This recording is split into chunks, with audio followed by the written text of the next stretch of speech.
Just before we get started, I wanted to just take a quick moment to acknowledge a nurse today who received a very special award. This nurse received the Outstanding IBD Nurse of the Year Award. This recognizes a nurse who has made an exceptional contribution to clinical care of patients with Crohn's disease and ulcerative colitis. So hopefully you were all there to see our Joan Hetherington.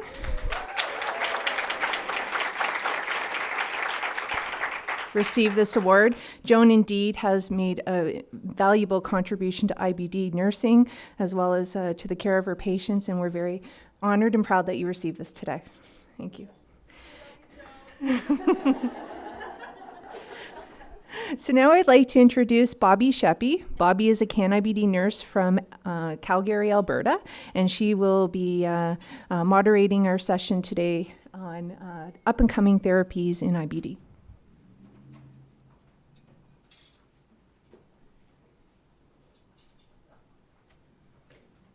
Hello, I'm very pleased to introduce Dr. Neeraj Narula, who is an assistant professor of medicine at McMaster University. He is the director of the IBD clinic and a staff gastroenterologist at the Hamilton Health Sciences Center. He completed the President Leveson Advanced IBD Fellowship at Mount Sinai Medical Center in New York in 2015. He also trained to be a chartered accountant at the University of Waterloo and has worked at Ernst & Young. I think you're a slacker. Yeah. He subsequently attended medical school at the University of Alberta. He completed internal medicine residency and gastroenterology fellowship training at McMaster. He completed a Master's of Public Health at Harvard T.H. Chan School of Public Health. His research interests are predominantly in clinical epidemiology, nutrition, and pharmaceutical trials in IBD. Welcome, Dr. Narula.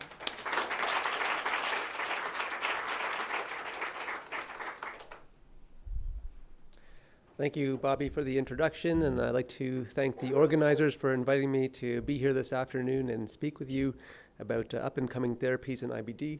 I suppose many of you were at the session yesterday. Dr. Fagan had presented a talk on biologics today and tomorrow, so I didn't want to overlap too much with that. So the way the talk will go this afternoon, I'll really probably not talk much about biologics at all and look at some of the other up-and-coming therapies that I think will be part of IBD management, as well as talk about non-biologics, things like Tofacitinib and so on. So these are my disclosures. And this is the objectives for this afternoon's talk. We'll discuss Tofacitinib, the new kid on the block for ulcerative colitis. We'll review some of the data for fecal microbiota transplantation and stem cell therapy in IBD, and then a quick overview of what else is coming. So first, we'll start off with Tofacitinib. And Tofacitinib essentially is a non-selective JAK inhibitor. JAK signaling is important in inflammation, and essentially cytokines bind receptors on immune cells, leading to phosphorylation of JAKs, and that leads to downstream production of several pro-inflammatory molecules, including things like TNF-alpha. So by blocking JAKs, you can lead to you can stop these pathways and before they actually lead to upregulation of several pro-inflammatory pathways.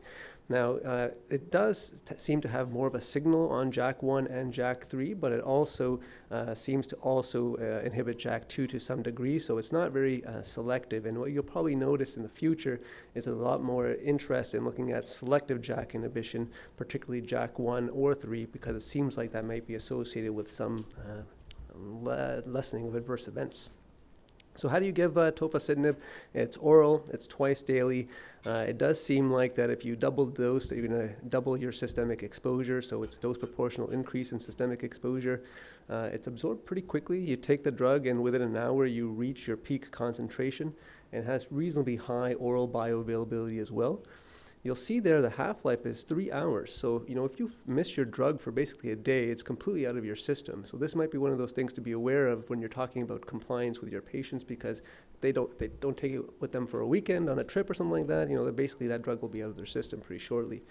It's cleared by the liver as well as the kidney, so it's important to think about in patients who might have comorbid liver or renal injury. And need to also be aware that it's metabolized by enzyme cytochrome P453A4. And that's not something that we've been thinking about for a while since we've been using things like biologic therapies, but there are a lot of drugs out there that are inhibitors of this enzyme pathway. And if you're using that type of drug, something like antifungals, ketoconazole, that kind of stuff, concurrently with tofacitinib, you're going to actually have a lot higher level of tofacitinib as a result in the system.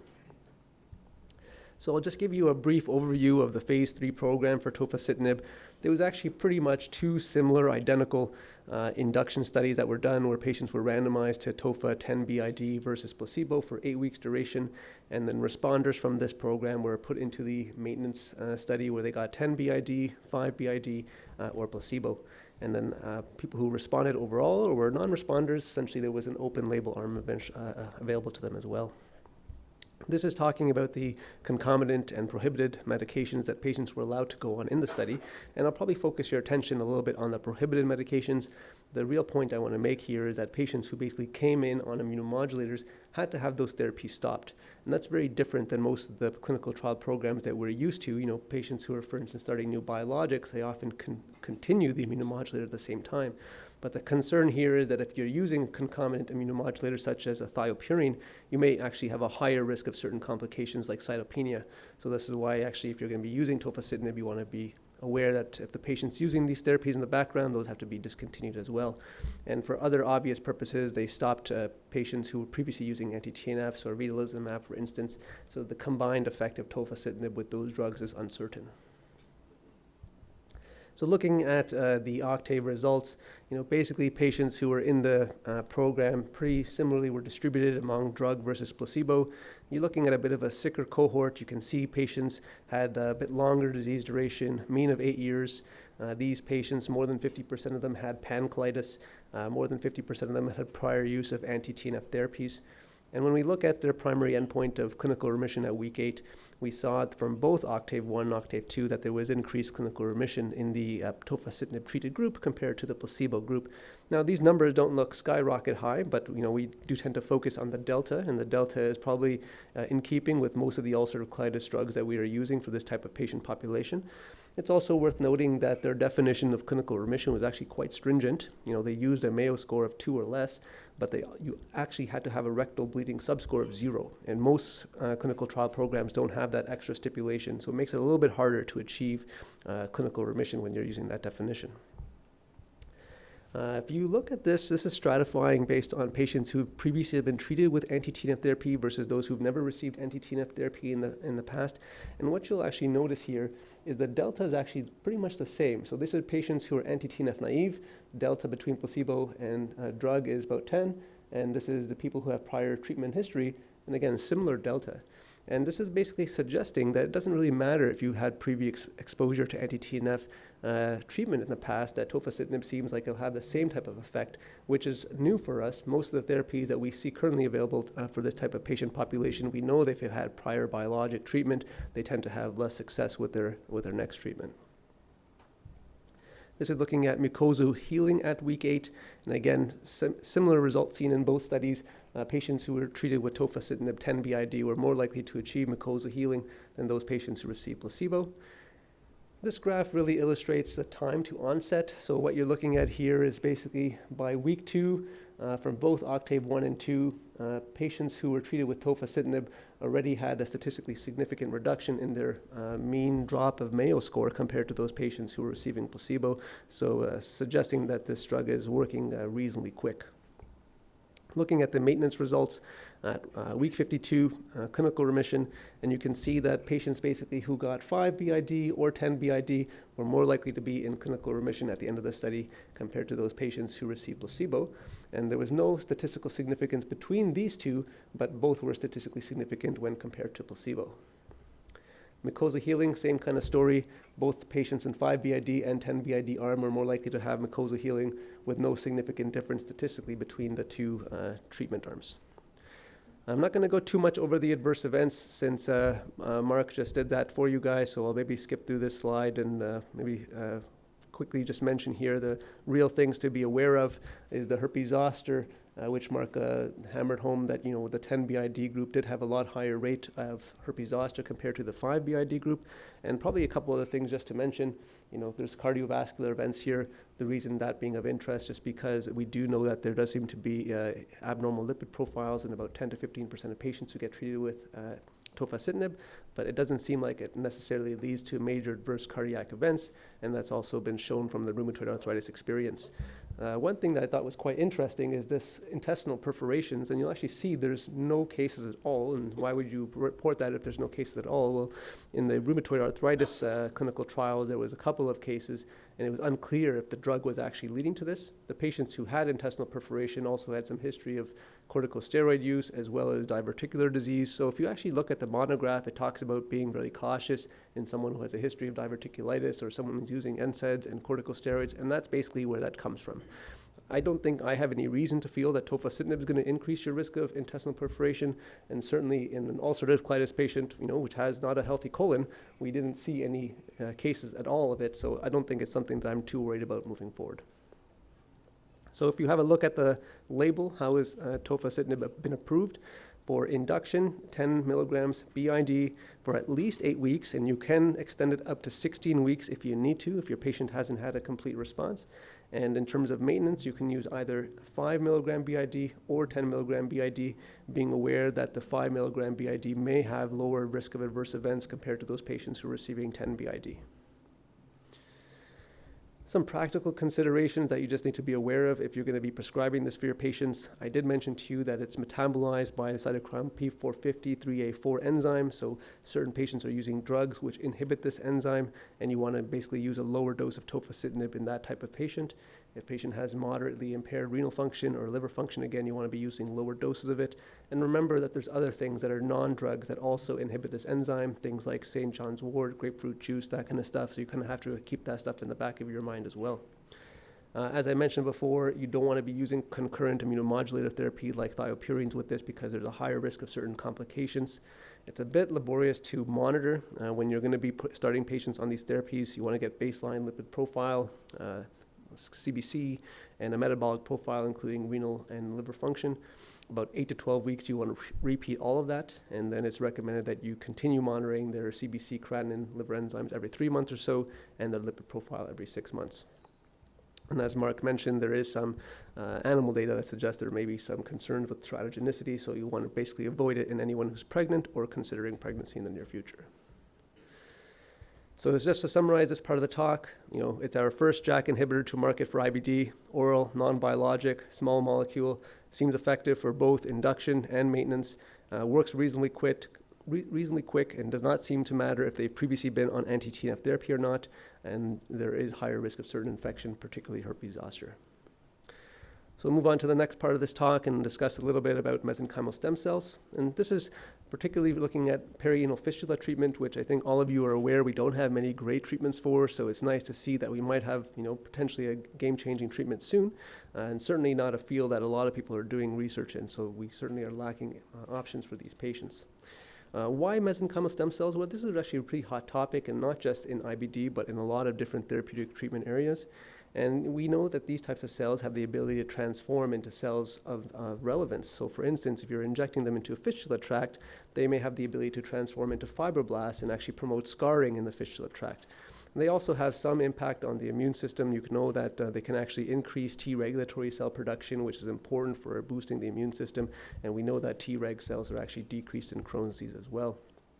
Now, this was initially looked at in this phase 2 randomized control trial.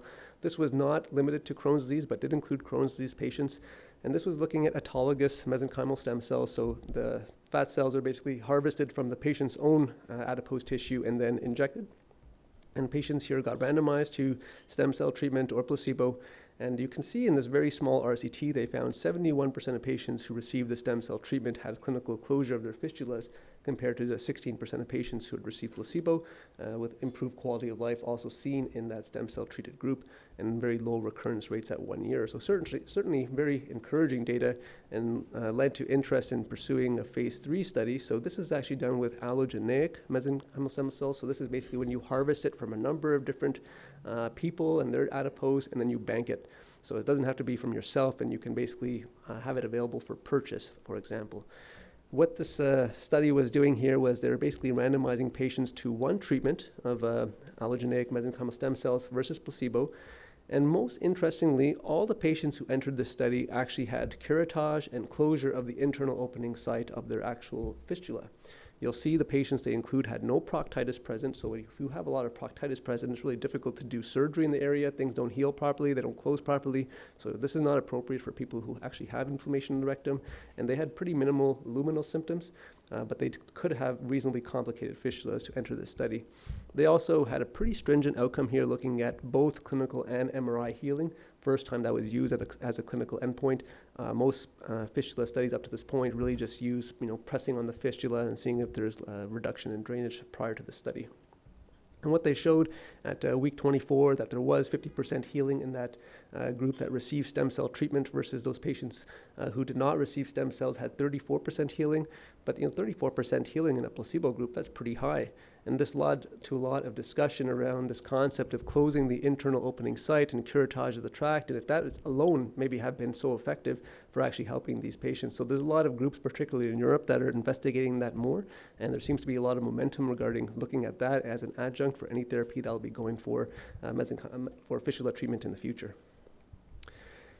There are some ongoing studies also looking at this, a couple in the US at Mayo as well as Miami, and they're looking at potentially novel ways of delivering the stem cell treatment. So previously in those studies I had shown you, it was just basically being injected by a syringe and needle into the fistula tract. And they're doing a study in Miami where they're looking at a gore plug. So basically this gore plug gets bathed in the stem cells, and then they insert the gore plug, so perhaps leads to more time for the stem cells to do work and perhaps more to adhere. So I think there's a lot of interest in how we can potentially improve this.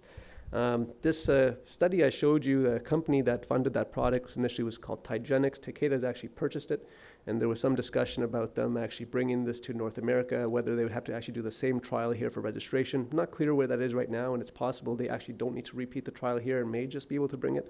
So we may have something available to us in the not too distant future. There is, however, a lot of unanswered questions in this field. This is one dose that was used. Maybe there's a role for multiple doses. We don't really know about autologous versus allogeneic. Maybe one is better than the other. Do you need to go higher on the dose compared to what they actually used? And what about the role of combination therapy? I gave you one example of bathing gore plugs in stem cells. What about combining this with biologics, anti-TNF therapies, and that kind of stuff? So we may be able to even do better than we've seen in the clinical trial programs that I presented to you. I'll just also quickly mention rectovaginal fistulas. Probably some of you have seen this, and these are some of the most challenging things to deal with. There's almost no good medical treatment for it, and as you can imagine, quite impairing to patients in terms of their quality of life. If you have a look at this pretty gruesome thing going on over here, this is a flap treatment, and these are not easy surgeries to do. Patients have difficult time recovering from these types of surgeries, a lot of pain and issues post-operatively as well, and even that said, the healing rates are not really that impressive. This is a group that was looking at using stem cells for rectovaginal fistula, a pretty small group here, and they only did it basically in 10 patients. And what they found at 52 weeks, they were actually able to achieve 60% healing. So again, some promising data suggesting perhaps we may have another therapy to offer to these patients in the near future. Now we'll go on to fecal microbiota transplantation. And this is also another hot topic recently, and there's actually been a few randomized control trials which have evaluated this recently. And prior to showing you those results, I'll just kind of show you where the field was in 2014. In 2014, at that time, it basically had been used in a few case series, and the systematic review that summarized those case series suggested it may have a role for both Crohn's disease and ulcerative colitis, and we saw about 1/3 of patients seem to be responding to this treatment, but obviously case series, poor quality data, and we needed some RCTs to further understand what was going on. Since that time, there's been 4 randomized controlled trials reported using fecal microbiota transplantation for ulcerative colitis. all very interesting because they're all different. So it's hard to really come to a conclusion on what we're doing when everyone did something quite differently. Just to kind of give you a quick overview, we'll look at this first study that was reported from Amsterdam. It's actually a pretty small study. They only had 50 patients they included. They delivered it by nasoduodenal tube, so you're looking at upper GI delivery, and they gave a dose at the baseline as well as 3 weeks later, and they measured their outcome at 12 weeks, and they found 30% of patients who received FMT compared to 20% of patients who received placebo were able to achieve remission. Now, they said there was no statistical significance here, but again, their numbers might have been a little bit underpowered. And if we go on to the next one, this is a Paul Moietti study at McMaster. 75 patients here. These patients received weekly enema FMT versus placebo. And at 7 weeks, they found that 24% of patients who received FMT were in remission compared to 5% of patients who received placebo. But probably most interesting finding in this study was this concept of donor B. So this study was a single donor study. The stool you received come from a single person, and 9 patients received stool from this donor B, and you can see 7 of them actually responded, so suggesting there might have been something going on in donor B stool, perhaps some bacteria that were present that were associated with this positive response. The next 2 RCTs were both from Australia. The Paramsathi study was a pretty intense regimen. You can see they actually gave a colonoscopy infusion at baseline, and then they had 5 enemas per week for 8 weeks. This was a pooled donor, so there was like 5 or 6 donors that all their stool went together, and then they basically combined that and gave it to patients. And at week 8, they found 27% of patients who had FMT in remission versus 8% of patients who had placebo. And the last one, also from Australia, pretty low intense regimen here, colonoscopy at day 0, 2 enemas at day 7, and then they're measuring their primary outcome at 8 weeks, and again found increased steroid-free remission in patients who received FMT compared to those patients who received placebo. We looked at this in a meta-analysis and did conclude that it seems like FMT may have a role for treatment of ulcerative colitis, and certainly all of the treatment effects do seem to be favoring FMT compared to placebo treatments. So if you look at these individual studies, we hope to learn things like which bacteria are becoming more prominent, which bacteria may be associated with treatment response. Is it even the bacteria? Perhaps it's other things. Is it, the virome or the other things that are going on, bacterial byproducts, for instance, that are actually associated with this? And the problem here, as you may or may not know, is that there's honestly billions of bacteria, and sometimes you're just going to get positive findings just due to random chance. So when you look at these different studies, there's very little consistent signals between the different studies that are actually giving us an idea about what to do with this and where to go forward with this. If you do look at the Moietti study, they did suggest there was a couple of bacteria they found in the that were particularly prominent in the stool of donor B, and suggested this may be associated with treatment success. The Amsterdam study actually found that ulcerative colitis patients who had particular Clostridia subclusters may have actually had were less likely to respond. And interestingly enough, the Paramsathi study, the Australia one, found a couple of those same subclusters were associated, receiving those was associated with achieving remission. So there might be some signal there as well. They also found that there was a couple of bacteria, Fusobacterium and Pseudorella species, that were frequently associated with not achieving any remission. So where are we on this? Well, I don't think it's ready for prime time yet, but maybe we'll get there within a couple of years. I think we still have a lot of things to learn. What we have learned is that this is not C. difficile.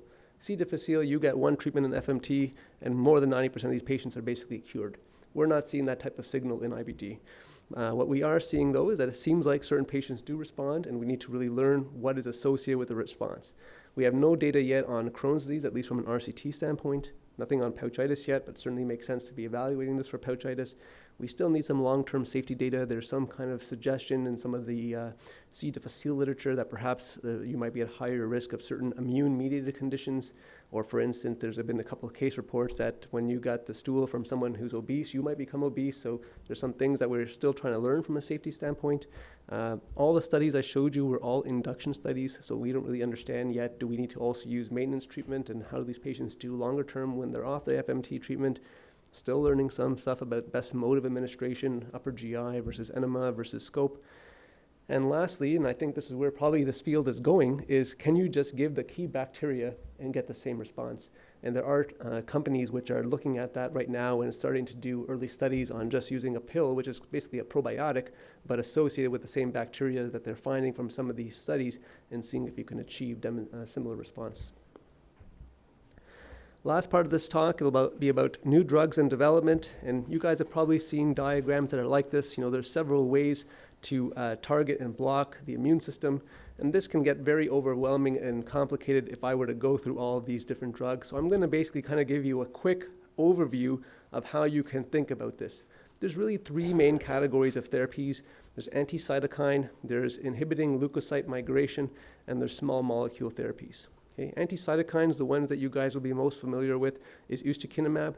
Ustekinumab is anti-P40. P40 basically is a subunit for IL-23 as well as IL-12, and we know that works for Crohn's disease, as well as there is now data for induction of ulcerative colitis that works, and that was presented a couple of weeks ago at UEGW. There's also a number of other cytokines that have been evaluated, and some of them have promising signals. So I mentioned to you about ustekinumab. Anti-P19 is actually a subunit that's only found on IL-23, and it seems like this actually may be a very promising way of helping patients who have IBD, particularly Crohn's disease. There's, I think, 6 total that are currently in development. Risankizumab and goselkumab are probably the furthest along. And the interesting thing about these drugs is they've actually been compared in other patient populations to ustekinumab and have been actually shown in a head-to-head study to be superior. So I think something that we have in the coming future that may have be a potential game changer. There's actually been a lot of drugs which have looked at blocking IL-6, I think more than 10. And only a couple actually had positive results and are currently in phase 3 programs. I'm not too convinced that they're going to be game changers for us, but they are in phase 3 studies right now. And probably the interesting thing to be aware of is this IL-17 pathway, again, something that seemed to make sense perhaps for blocking, and for psoriasis, actually it's a game changer. It's probably the best drug for psoriasis right now, with most patients actually getting complete healing of the psoriasis. It's been looked at for Crohn's disease, and it seems like patients who were in these Crohn's disease studies actually had worsening of their Crohn's disease compared to those patients who received placebo, so it doesn't seem like a field that people are pursuing anymore. Leukocyte trafficking, so the one that you guys will be very familiar with here is vedolizumab, which is anti-alpha-4 beta-7, approved for both Crohn's disease and ulcerative colitis. And some recent data from UEGW also finding that there's a subcutaneous form that's available and effective. In that study, patients were basically induced with IV vedolizumab and then randomized to ongoing IV versus sub-Q vedolizumab and found comparable results between that. So I would expect the sub-Q vedolizumab to probably be available here roughly 2020 from the estimates I'm hearing. Etrolizumab will probably be the next one that comes. Anti-beta-7, so it blocks both alpha-4 beta-7 as well as alpha-epsilon beta-7, and they are pretty invested in their clinical trial programs. I think they have 8 clinical trials going on right now, phase 3 right now for UC, phase 2 for Crohn's. There's other ways to look at blocking this pathway. I'll just give you a quick diagram here. Right now we've been talking about blocking these ligands, which would be actually binding normally to MADCAM, and MADCAM is located on the endothelial cell. But you can also target blocking MADCAM itself, and there's a study currently, phase 3 program, looking at that, and it seems like it has initial promising results as well. And then there's actually this pretty novel mechanism, which is actually targeting lymph nodes, and we know that white cells move through lymph nodes. And what they do here is if you bind this sphingosine 1-phosphate receptor agonist, it actually causes the receptors to go inside the leukocytes, and they can't actually leave the lymph nodes once they're in there. So again, very novel way of potentially looking at this, and the preliminary phase 2 data looking at this in IBD seems really reasonably promising. It's been looked at for ulcerative colitis, haven't seen data in Crohn's disease yet. Small molecule therapies. I did discuss with you guys at the beginning of this talk about Tofacitinib, a JAK inhibitor for ulcerative colitis. There are several JAKs on the way and currently in investigation. Those are more selective, and I expect probably will be safer than the non-selective JAK Tofacitinib. Some of the ones that are on the way are going to be filgotinib and upadacitinib. Give you an update on Mongersen, which some of you may or may not have heard of, but this was an antisense oligonucleotide that seemed to be very promising, and then their data for endoscopic healing was not looking promising, and they basically abandoned that program, so not something that will be coming to us anymore. And lastly, Premolast, which is an anti-phosphodiesterase 4 inhibitor, again, looked pretty promising, currently in phase 3 for ulcerative colitis. So just to wrap up the talk, things I've discussed today, Tofacitinib, it's here, it's ready to use, first JAK inhibitor in ulcerative colitis, and several more JAKs on the way. We spoke about FMT and mesenchymal stem cells, and I think they're both very promising, but I think we still have a lot to learn about those therapies. Anti-cytokine approaches haven't been uniformly successful, but anti-P40 does work, and anti-P19 has a lot of promise, and I think it'll be probably a game changer when it does come to market. There are a lot of agents looking at leukocyte trafficking inhibition, and these continue to be developed, and they may have some preference in terms of safety benefit. We're not sure if they work as well for Crohn's as they do for ulcerative colitis, however. Small molecules are also advancing. As I mentioned, TOFA is here, a lot of JAKs on the way. PDE4 inhibitors also seem to be promising. And that's it. Thank you.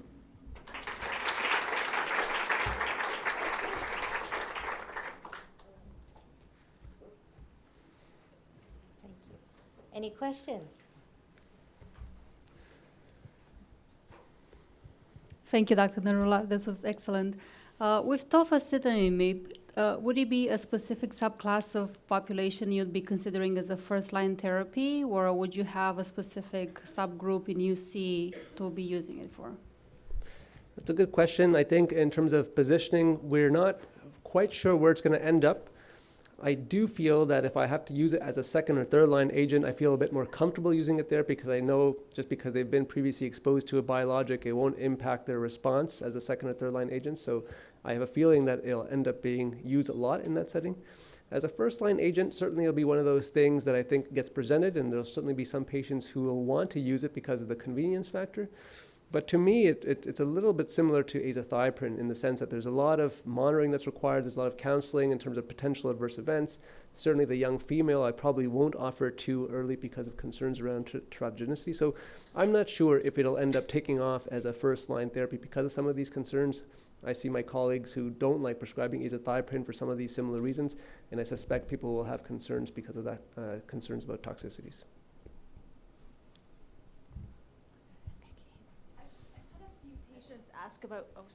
I've had a few patients ask about QU biologics, and I don't know a thing about it, so I usually feel like an idiot. And then I say, I think they're doing a study in McMaster about it. Are you able to speak to that drug at all? From as long as I've been around McMaster, that's been on pause. So I don't know the details in terms of why it's been around pause. It was something that was ongoing probably 2 or 3 years ago, but I'm not sure what's caused the program to be on pause, so I couldn't give you details further on that. Is it restarted? Yeah. Okay. So it's restarted.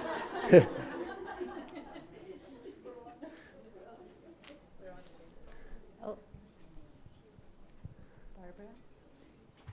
Barbara? Just a quick question. I didn't hear the full question there, but just with the interest in fecal transplant and some of the controversy around the use of probiotics in Crohn's, not so much in UC, but the jury seems to be uncertain about the role in Crohn's.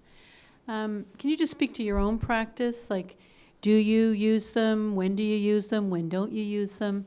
And because I'm fascinated by that, because sometimes patients are just using them anyway, and sometimes you wonder, could they potentially be harmful if they had active Crohn's? Could they be helpful? Like, we don't really know. What do you do in your practice? Yeah, I think it's probably a question that a lot of us face in our daily clinical practice. No studies actually found any probiotic to be efficacious for Crohn's disease, but it's not like every probiotic has been studied for Crohn's disease, and it's the same issue we have with pretty much all of these indications, ulcerative colitis, pouchitis. You know, there are some studies out there, most of them negative, most of them underpowered, and the ones that are out there haven't found too much in the way of benefit for ulcerative colitis. It does seem like E. coli Nisley 1917 may work as well as 5-ASA therapy for mild ulcerative colitis. So when I have a UC patient who's asking me about what they can use, I'll say, you can try this. This seems to have evidence to support it. But really for Crohn's and UC, we don't have any other probiotics that have demonstrated benefit.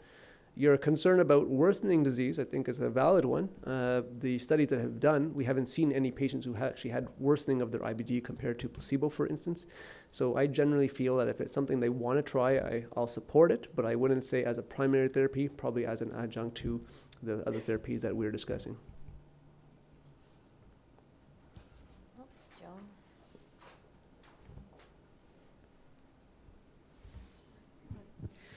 Joan? Just back to the Tofacitinib again. For whatever reason, you have a patient who's failed every biologic therapy, but say they have moderate colitis, 6, 8 bowel movements in 24 hours, moderate bleeding, they're, relatively stable.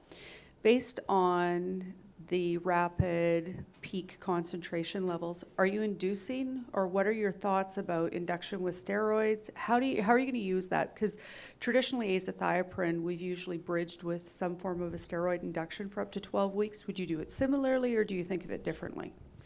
Yeah, it's a great point. So the data we actually have for azathioprine suggests it doesn't have benefit as an induction agent, and particularly in ulcerative colitis. So when you're looking at a patient who has active symptoms, you would have to give them a bridge drug, like steroids, for instance, perhaps maintain them on the azathioprine. We do have some clear data that tofacitinib does have induction potential as well as maintenance. So the couple of patients so far that I've used it for, I haven't felt the need to actually give them concurrent steroids to get them better, because tofa does seem to work reasonably quick for them.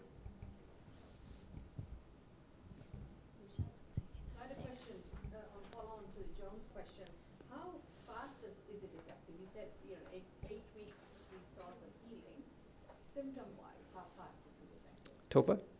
So my personal experience, and the 2 patients I've had, one told me by day 3 they were feeling better. The data I showed you, there was one, I can perhaps bring it up quickly, but there was one line graph you might recall, which was looking at reduction in Mayo score. And this was from the induction study, so it's just this one over here. And you can see that already at week 2, that basically there's already statistically significant difference in the placebo-treated patients versus those who were receiving drugs. So it does seem like, even from the data we have, that is supporting a reasonably quick onset of action. Any other questions?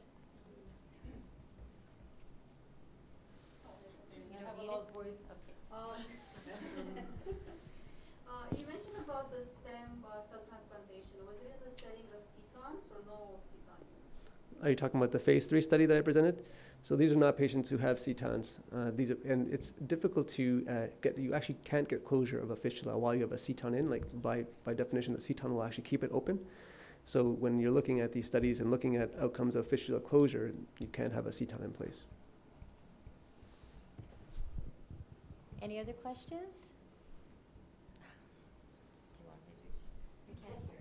I know you've got interest in nutrition. What are your thoughts on Modulon IBD as a form of induction in patients that have recently transferred from pediatrics when they're flaring? Usha's question was regarding Modulon IBD specifically, I believe. And I think if you have access to it and you are a believer of enteral nutrition like I am, then it's a great product to use.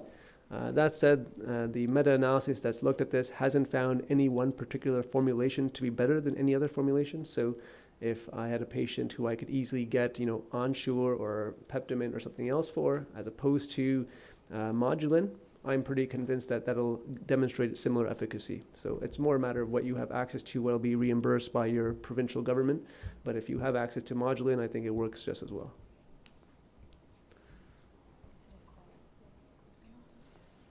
Any other questions? No? Thank you. Okay, thank you.